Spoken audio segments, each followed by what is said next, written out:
काम करने से एक।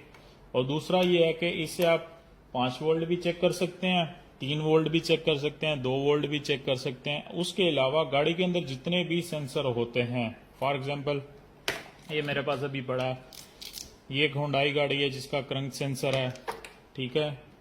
ये एक निसान है, सॉरी किया, ये किया सराटो है एक गाड़ी, अभी ये लॉन्च भी हुई है पाकिस्तान के अंदर, शायद किया रियो या किया सराटो, ये उसका केम सेंसर है। और उसके अलावा ये क्रंक सेंसर है निसान का, ठीक है। और ये मेरे पास अभी ये एबीएस सेंसर भी है।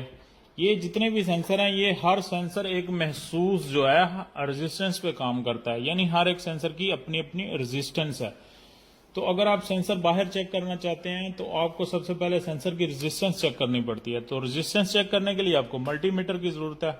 इट मीन्स कि अगर आपके पास मल्टीमीटर है तो आप